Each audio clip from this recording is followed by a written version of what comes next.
Hello everyone and welcome to today's video. We are back for yet another trucking vlog, as you can see, and it's been about a week since I recorded, I think, maybe a little bit more than that, but either way, we are back now. I am happy to be recording again. I gotta be honest, I just haven't really wanted to record. Okay buddy, I can't get by you. There we go. Haven't really wanted to record. I haven't gone anywhere new or anything like that, but today I wanted to record, and so that's what we're doing. At this moment that I'm recording this, I don't know if this is going to be a GoPro only video or a GoPro and scenery video, but I guess we will see as time goes on. It kind of depends, I guess, on what ends up being in this video, because again, at the moment I don't actually know for sure what all I am going to include or where I'm going to make it and all that. So essentially it comes down to the fact that I am currently on my way. I'm in Olympia, like just south of Olympia right now, and I'm on my way down to Portland to pick up a load that is just going from Portland to our yard in Brooks, and then I am bobtailing from Brooks down to Toledo once again. I tend to do this a lot apparently. And then we are picking up a load in Toledo that is going down to McClellan, California, and that is another place that I have been before. And backing there was a little interesting. It's a little bit of a tight facility, if I'm remembering correctly. I don't know for sure. I've been to McClellan for a few different places, but I'm pretty sure this one that I'm going to is the one that was kind of a tight fit. So if I end up recording that next trip in this video and it's not raining, then this will be a GoPro and scenery video, because that is the one problem with my scenery camera, is that when it rains, it's not close enough to the windshield. I can't get it close enough to the windshield to where it will not focus on the raindrops. So when it starts raining, the camera starts auto-focusing on the raindrops on the windshield. So I know I could fix that by either just using the dash cam again, or by finding a way to get the camera closer to the windshield, but that is honestly more work than I'm willing to do. So, and I know that sounds really lame and super lazy of me, and it is. But again, I want these videos to be like as fun and stress-free as possible.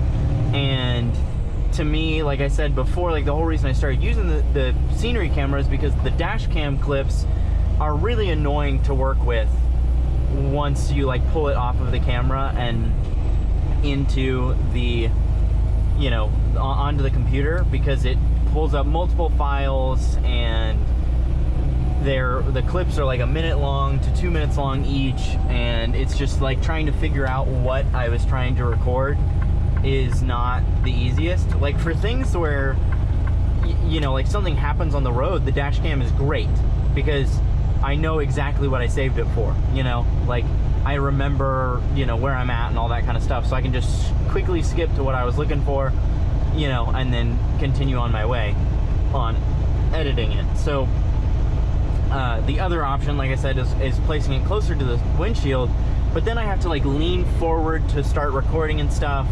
And again, that was another problem with the dash cam. I have to lean forward to press to protect and all that. So I really don't want to try and set it up on the dash. Plus, I don't know about the legality of that. I mean, I see all kinds of people with like GPSs and dash cams like right in the center and all that kind of stuff. So I would assume it's not going to be a problem, but with the fact, oh, I just realized you guys can't see anything if I do that. Whoops. Just with the fact that I don't know for sure, it's just not worth the risk to me. Plus, again, I really, really love recording these GoPro only clips, and it seems like for the most part, you guys feel the same. I haven't noticed between like my GoPro only videos and my GoPro and scenery videos like too big of a difference in viewership. So I really don't see too much of a reason to do scenery, like the GoPro and scenery videos, unless it really is like I'm going somewhere new and like I think it's really pretty, so I want to record the scenery, you know.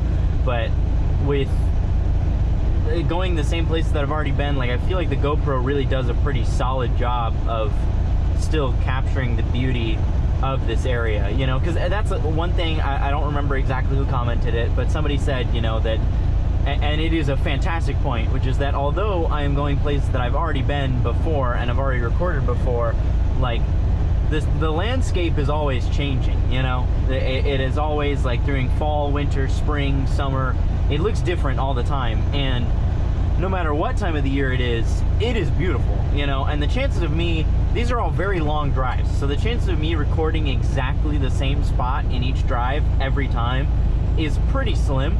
So with that being the case, that's why I feel like the GoPro videos are a solid option to record. So I rambled on for a really long time to start this video, so sorry about that, but I think that is all the rambling I'm gonna do for now, and we'll continue on our way to Portland. We got about 104 miles to go.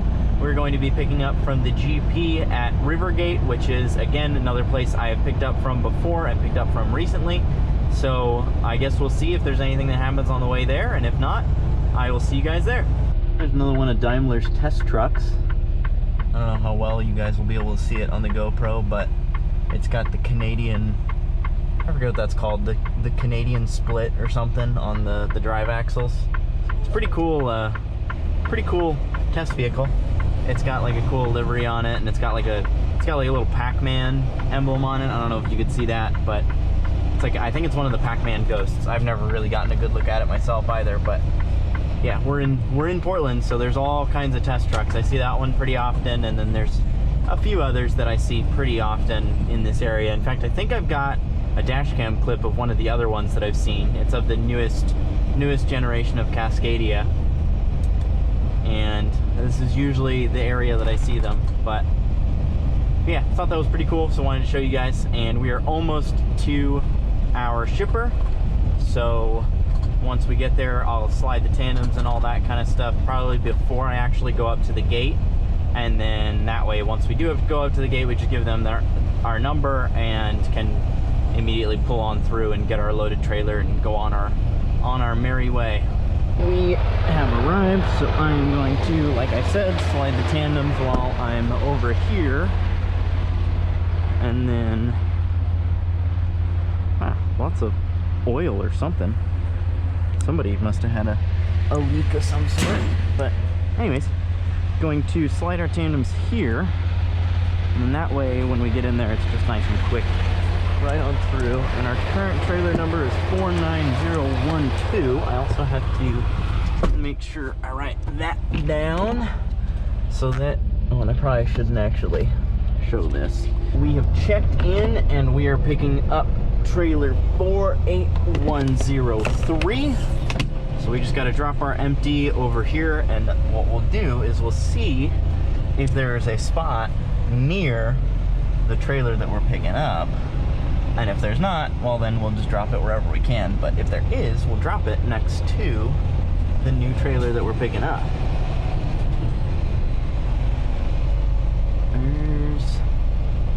That's a 48185.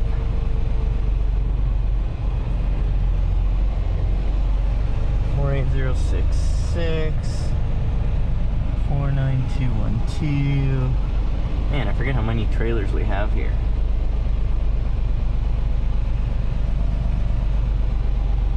Alright, maybe we'll just drop it in one of these other spots, because I'm not seeing 48103.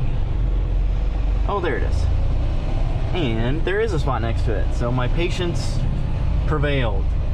It almost didn't. I almost gave in, but it did end up prevailing. Alright. My tandems are all the way to the back, so let's see. I'm usually not very good at backing with the tandems like this, but we will do our best.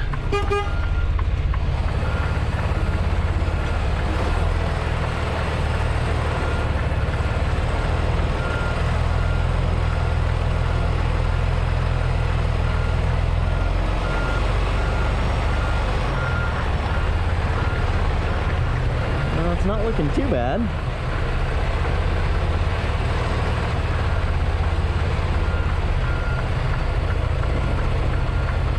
I'd say that's pretty good. And we're gonna have to do a little bit of a shimmy to get this trailer straightened out. I don't know if I didn't get underneath it quite soon enough, but we can just do one of these, just a short little pull up, and then I think we are gonna be solid. Oh yeah, we are fully straight.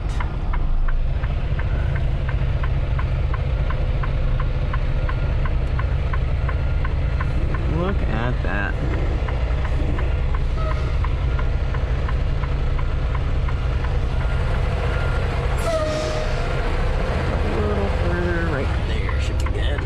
Next trailer looks like it's dropped a little high, so we may have to get out here in a minute and drop that one down.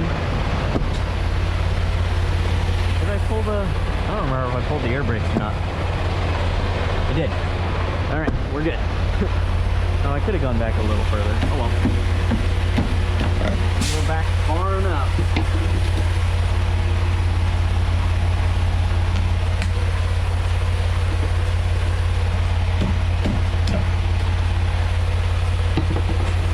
For a second I thought this was a huge spider. It is in fact not. Oh man. I gotta rock it back a little bit. I'm sitting on the jaws.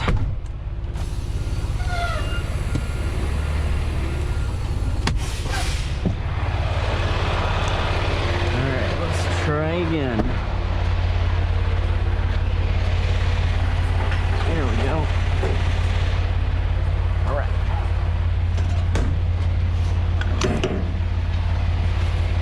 Ooh. Let's get all the water out of that if we can. I would prefer to not get water in my face. Gross, rusty water.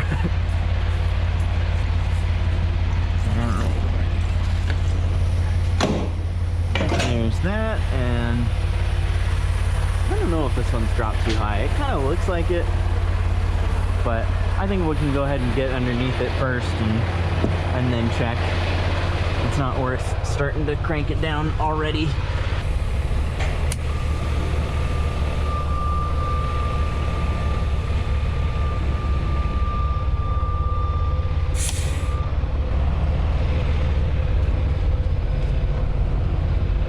Alright, and then we do our nice little short shimmy, and now we are lined up with our new trailer.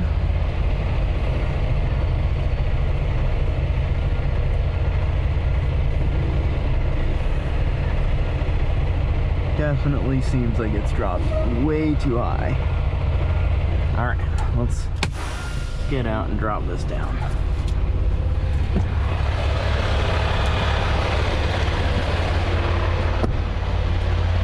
I guess it's not like way too high, but I still prefer for it to be a little bit lower than this. Alright, let's see if I can do this without using the low gear.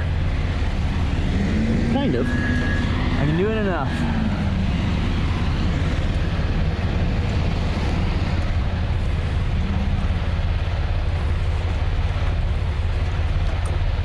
There we go. That's about where I like for it to be. I like for it to really get pushed up by the trailer. I mean by the truck. All right.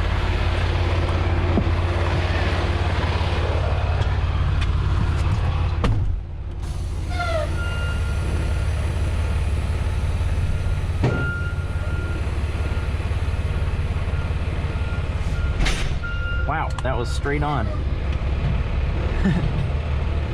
At no point did the trailer like move left or right. Like normally it's not like perfectly lined up. And so when you back under it, like the trailer moves a little bit because it's being guided in. But that time, that was straight on, so I just slammed into it.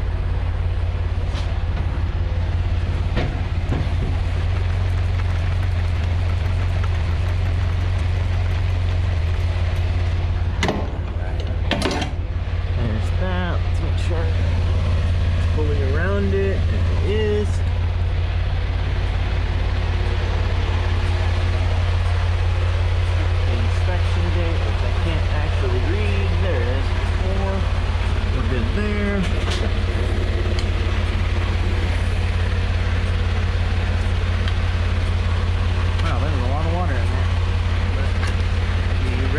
ignition is in there with all the water, so we are good. Fun little fact, one time I was checking the registration on one of these and I dropped it down underneath the truck, and I had to like, I could have just moved the truck to get it, but I decided for some reason to like crawl underneath the truck instead. Huh. Not a big fan of the looks of that, but we'll try it, and I'll supply air and see if it's leaking or not. And if it is, I've got more Glad Hand seals, so I can just put a new seal on there, but not a big fan of that. Let's see.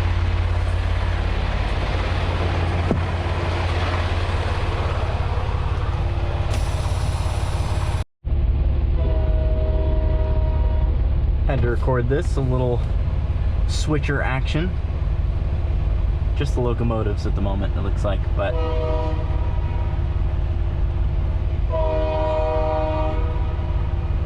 cool horn. Very unique sound. Oh,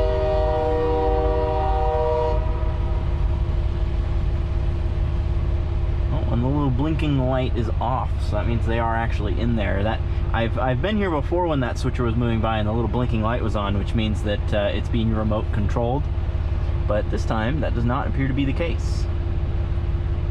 Very cool. Well, anyways, looks like we got a pretty hefty amount of traffic ahead of us. It's only 50 miles, and Google Maps is saying that it's going to take about an hour and a half. So that kind of checks out. It's about 3 o'clock, so that's usually when traffic gets pretty bad. So I guess we're going to be going pretty slow for most of the drive. So I'm mentally preparing for that now, and I think that's all I got for you guys. Man, Google Maps is having a heart attack trying to figure out how long this is going to take. So it originally said an hour and 26 minutes. Then, and all of this I should note is without me like passing any roads or like turning or anything. All of this happened just like on its own. It said an hour and 26 minutes, then it said an hour and 15 minutes, then it said an hour and 20 minutes, and then it said an hour and 15 minutes again, and then it said an hour and 20 minutes, and then this is where I did do something. It wanted me to make a right, and instead I continued straight on the truck route, which it said was 4 minutes slower, and it went from an hour and 20 minutes down to an hour and 16 minutes, despite saying that the way that I was going was going to be 4 minutes slower. It instead went 4 minutes faster. And then, just now, literally as soon as I started recording, it went from an hour and 15 minutes to an hour and 22 minutes again. So, I don't know what Google Maps is using to determine how long this is going to take, but it is clearly having a hard time doing it. So, I'm getting a kick out of watching the number just like jump back and forth. I told the company I'll probably get there about 1700. Google Maps is estimating I'll get there at 1630. So I gave myself plenty of leeway, but it is still really funny to just see like Google Maps being like, hey, it's gonna take this long. Actually, no, it's gonna take. Well, okay, it might take this long, but it might take that long. Or actually, no, both those numbers were wrong. It's gonna take this long. You know, like I don't know. I get a kick out of it. I can just like picture a small little like robot, just like having an absolute heart attack trying to figure out how long it's gonna take. You know, I don't know. Maybe that's silly, but I can like picture a robot in my head just like freaking out, like papers everywhere, like trying to wait, and now there's more traffic. You know, like I don't know. I get a kick out of stuff like that. I just realized too that I can use AI to actually like turn that into an image. So I'm gonna do that, and I'll post the results, the best ones, on the screen now. And hopefully they're pretty hilarious. And if they're not, well then, at least you can't say that I didn't try. You know, I tried to put my brain into an actual image. So yeah, I guess that you know. I don't know how everybody else feels about AI, but I gotta be honest, I think it's pretty sick. I have found many ways for AI to be useful, even though in this case it's kind of silly. Like, I have found other ways where it has been very helpful, especially like translating languages and stuff like that. It's pretty awesome. So I'm not gonna go on that whole tangent in this video, but still, I wanted to throw that out there that I personally get a lot of use out of AI. You guys are going to be able to see it, but there's an FDRX7 up there that just got onto the freeway. And it is clean. It is a very good looking FDRX7. Very well maintained. It was a little modified, but nothing crazy. Pretty cool. I feel like I end every single clip where I say, like I point something out. I feel like I end every single one of those clips with, pretty cool. That's gonna be like my tagline. We have arrived in the Brooks yard. It is just about 1700. So I knew better than Google. I just want to point that out. Google thought that we would get here like 4:30, and after we had gone through all the traffic, we ended up getting here at, I think, 1650. So I was closer. I still wasn't right, but I at least was closer than Google. So I do know better. So just wanted to point that out. I'm pretty awesome. I'm gonna make that little robot lose his job. Poor guy. Anyways, we made it. I'm gonna go ahead and get this trailer dropped somewhere, and then we are going to fuel up and get DEF before we head on down to Toledo to pick up our next load. And I think I'm just gonna go ahead and back this into that spot right there.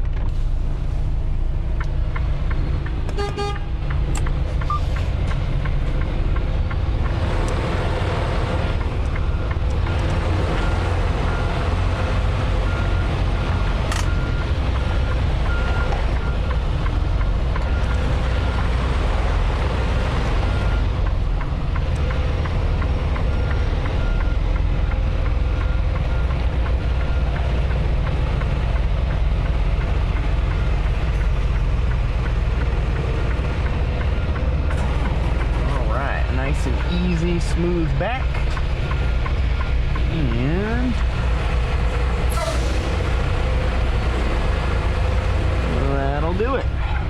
All right, I'm gonna go get this thing unhooked, and I'll catch up with you guys in another minute. We have now unhooked from our trailer. We are going to head towards the exit to get our DEF, and then once we get our DEF here, we're gonna go across the street to get our fuel, and then we'll head down to Toledo. And I also did check while we were stopped here to see if the place that we're delivering to is in fact the place that I think it is, and it is. So the back wasn't like super difficult or anything, but I just remember that it was like kind of a tight space to work in. So we'll have to see if I end up in one of the same docks, because it seemed like certain docks were easier to get in than others. So I don't know, we'll have to see. I also don't even know if we're actually going to end up delivering this load, because this is another one of those situations where I'm picking it up late, and so I'm going to be delivering it late, which means they have to schedule a new appointment.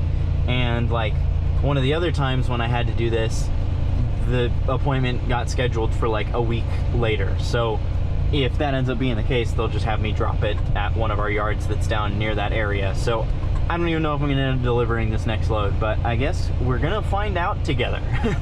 So either way, it is starting to get to the point where the sun is setting, which means it's going to be dark soon. So I don't know if I will record anything else today, but either way, the video is not ending here. So I will see you guys whenever that next clip happens.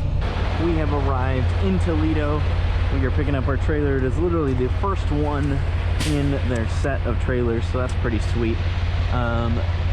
I did, unfortunately, after fueling up, leave my fuel cap off.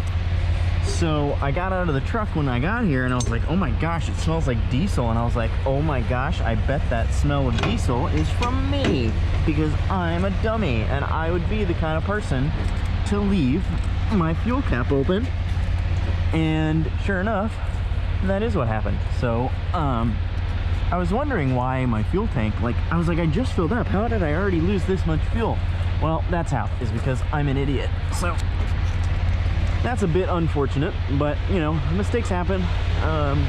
And then of course I didn't have my gloves on me when I realized that I was open, and didn't really think about the fact that because it was sitting there and I sloshed a bunch of fuel on my way here,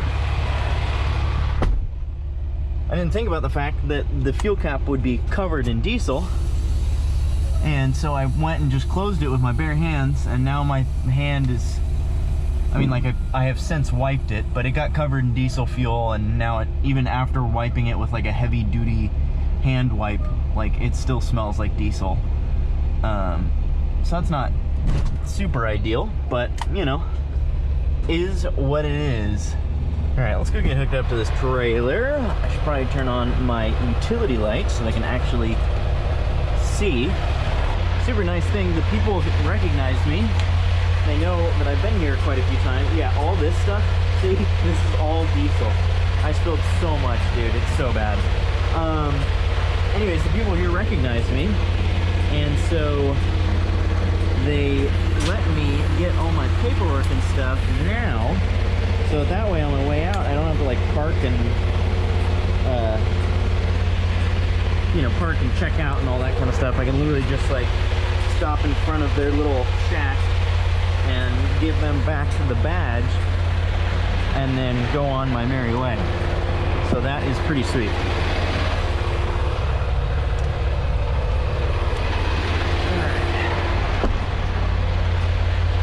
Also, that means I can do my loaded calls and all that kind of stuff right now. I think all this is diesel too. Or maybe that's water. I mean, it is raining, so like it is kind of hard to tell what's water and what's diesel, but like I feel like all this is probably diesel because it looks different from the rest of the truck, you know? Yeah, I definitely think that most of what's on the Glad Hands is also diesel. So that stuff was flashing a lot. Thankfully, I do still have quite a bit of fuel. I didn't like lose a bunch, but I used up more than I should have, that's for sure. Oh, and I gotta, well, let's see, I can probably slide the tandems now. I might have to supply it with air for a little bit first, but I think we're gonna be fine. Let's see, is there plenty of room? Yep, sure is. All right, sweet. So I'll slide the tandems first, and then we'll pre-trip the trailer. And I gotta be honest, since it's dark outside and cold, and I want to get this done quickly, I probably will not record that. But either way, you guys at least now know what's going on and got to hear the story of me being a dummy. Okay, I thought that that was maybe going to be the last thing that I recorded tonight, but I just, while trying to slide the tandems and then move the truck around, it started doing some weird stuff with the transmission. At least I think it's the transmission. I now have let it sit for a minute because I'm thinking maybe the clutch just got too hot or something for some reason. But I'm worried that maybe there's something wrong with the truck. So let's see if it'll do it again. Yeah, it is doing it again. My foot is almost to the floor right now. And it's like, I don't know, it's just being weird. It's like the transmission is slipping or something. I don't know if maybe, no, I'm not gonna be able to turn around, dang it. All right, well, I'll just use this other scale on the way out. I was gonna try and use the scale back there, but I don't think that's gonna work. That's okay, I'll probably use a scale on the other way anyway. But yeah, like normally I've got response before this. See how it's like kicking up all of a sudden? Once it gets moving, it seems like it's fine. But getting it to start moving seems like it's an issue.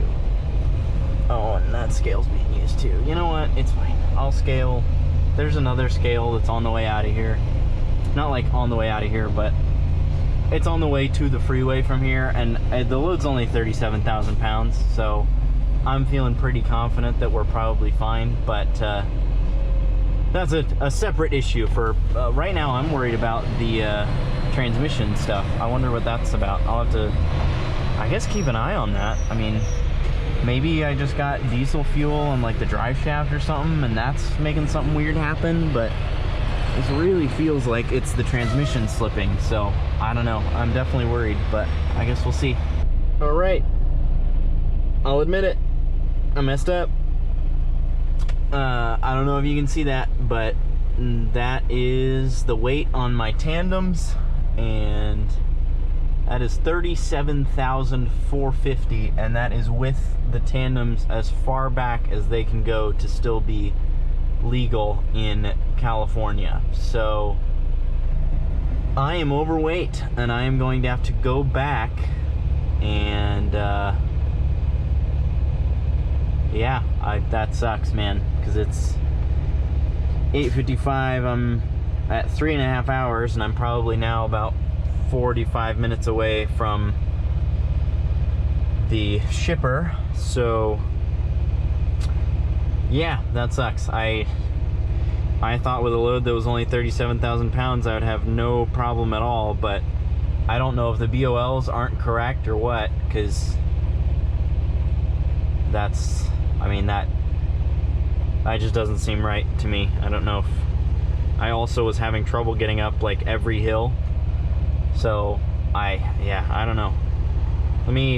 I guess I'll do the math to see if what the gross weight is for the whole truck, but yeah, there's nothing I can do about that. I got the tandems as far back as they can go to still be legal in California, and we are way overweight, so that is quite a bummer. All right, I just rolled back across the the scales with all the axles, you know, just to add it up, because I didn't do that the first time. And well, yep, that's my full weight is 79,750. So I think this thing is, the whole trailer's just overloaded, because I mean, yeah, everything, this would have to be balanced out perfectly in order for me to make that right, I think. I'm super tired too, so like mentally tired at least. So yeah, this, I would need to take 3,450 off of the tandems and put that onto the drives. So okay, so it would be possible, but yeah, they'll have to rework this trailer. And I've taken a few loads from Toledo, and I've never had to do that, so I don't know, because all their trailers are preloaded and they get scaled and everything, so I don't know how this happened. Like, they get scaled by the yard dogs there to where they should be all good to go, and this one's not. So anyways, I have got to go back to the shipper, and that's what we're gonna do now. So I'll try to keep you guys updated. The issue with the shifting and stuff seems to have gone away, so that's good at least. But all right, I just sent a message to the company, but man, I'm so mad at myself, you know. I mean, you guys saw it. I recorded it. I was like, it's only 37,000 pounds. It'll be fine. Stupid, dude. I'm stupid. I'm not actually stupid, but that was stupid, you know? Like, so dumb, dude. I should have just... I was too lazy to turn around, basically. And now I have to... Oh, so dumb, dude. I was too lazy to turn around and go back to the scales, and now I've got to drive like 40 minutes back to the shipper because I didn't do that. So dumb. So dumb. Such a dumb mistake. I don't know what I was thinking. I just can't believe I did that, man. Can't believe I did that. I just had a feeling. I had a feeling something was off. But I didn't listen to my gut. And I told myself it'd be fine. And of course it was not fine. And I'm way, way overweight on my tandems. Just... I'm beating myself up, man. Beating myself up. Because this is totally unnecessary. None of this had to happen. I could have just pulled onto the scale at one of the two scales at the facility, and I chose not to because I was lazy. Just dumb. So dumb. I I know I probably shouldn't be so hard on myself, but like, 'cause, you know, everybody makes mistakes, but this one was just so avoidable, and it's so embarrassing that like I literally recorded myself starting to make a U-turn to go back to the 1 scale, and then giving up because I realized it would be a little difficult to make the U-turn. And then I was like, oh, it's fine, you know, I can just scale up on the other scale, on the one that's on the way out, you know. And then there was another truck that was on the scale, and he was moving off of the scale as I drove by, but I decided I didn't want to wait, and so I didn't wait, and I just left and was like, oh, I'll scale up somewhere else, you know, I'll scale up later, and, you know, because I'm sure it'll be fine. It's so embarrassing. It's such a dumb mistake, dude. And like, you guys know how much I hate like having to work later into the night than I need to. I prefer to drive during the day, if at all possible. And so the fact that I just now have to work later into the night tonight, which means I'll have to, you know, work later into the night tomorrow, essentially, like, it just, there's that domino effect, you know. Like, the whole reason I'm even working this late tonight is because last night my delivery wasn't until 11 p.m. and so I didn't park until 3:30 in the morning or something, so my clocks didn't come back until super late today. So yeah, I think I'm just really frustrated, you know. I just don't know why I did that to myself. I got lazy. I think that's really all it is. I got lazy. We are back in Toledo, and they are going to have me go to a dock. I have to go through the main gate, which I've never done before, so that'll be kind of fun. But I'm going through the main gate, going to dock 3, and then they're gonna readjust the load, I guess, or take something off, or I don't know, but it sounds like they're gonna try and readjust it, which is gonna be crazy because they've only got like, you know, they've got very little margin of error based on the fact that my gross weight, it was like, whatever I said, 79,750 or something like that. I mean, that'll be interesting, but hey, if anybody can do it, it's them. These guys are professionals. But all right, let's go ahead and drive on over. Okay, it has been reworked. I've got a lot to tell you guys, but I am going to get out of the way here and get all of this situated, and then I'll tell you guys once I have a little bit of extra time to do that. Okay.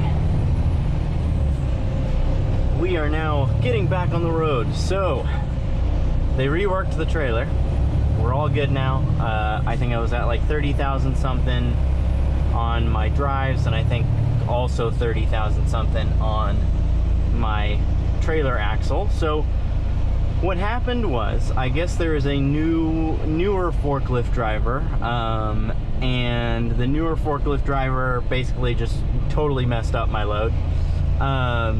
The forklift driver that fixed my load said that kind of stuff in like a more professional manner, but basically he said the new guy did not load it right. So there was a whole heck of a lot wrong. So first off, he loaded me with 13 rolls, and I am only supposed to have 11.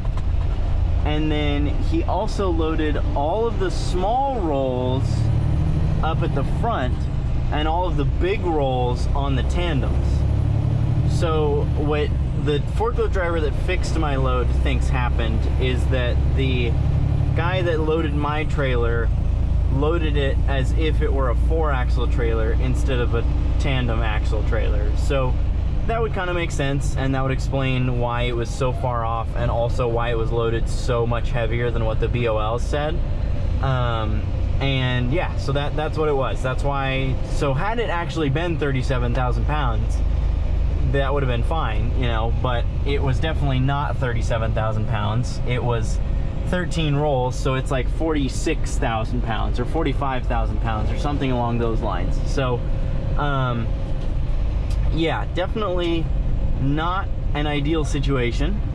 However, everybody was super, super nice. Like I always talk about, I always want to give these people credit for their hospitality. So yeah, the forklift driver was really nice. I didn't really know what I was doing, you know. I've never, at that facility, I've never done like a live load essentially, or like the equivalent of it. Like I've never actually had to go to the docks. I've only ever picked up preloaded trailers.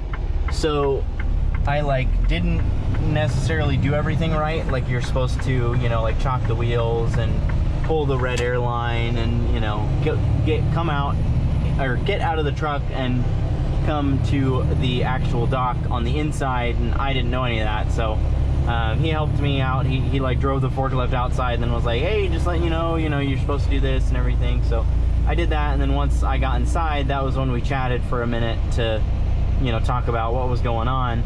And that was what he said, is he was like, yeah, so somebody that loaded this really messed it up.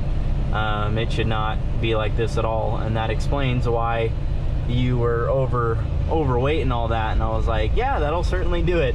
Two entire extra rolls will definitely make it not be what it's supposed to be. So yeah, that made me feel a little better, you know, about the fact that I like didn't scale it up, you know, before I left. And I know that's kind of weird, but like, again, had it been the weight that it was supposed to be, I would have been fine. So I guess that's kind of the point that I'm making, is that like it made me feel a little better that there was actually something wrong with the load, and like the BOLs didn't match with what it was supposed to be. That made me feel better about the fact that I didn't scale it up and everything. So, you know, like I guess what I'm trying to say is that I would have been right, you know, if it had been loaded right and everything and the BOLs were actually correct. But that point stated, I still should not have trusted the BOLs to be correct. I should have just scaled it up anyways, and I would have, again, saved myself essentially like an extra hour and a half or 2 hours of my day. But it is what it is, you know.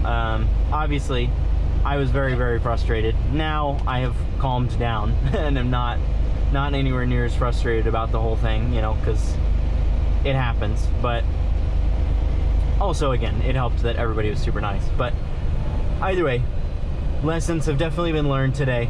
I will definitely, when there is a scale on the property, no matter what the bills say, I will trust my intuition and I will scale up if I think it feels like it should be scaled. Or, you know, again, in that situation, like it was over, you know, any load over 25,000 pounds we're supposed to scale anyway. So like I should have just scaled that one. Yeah, sorry, my brain is just not working anymore.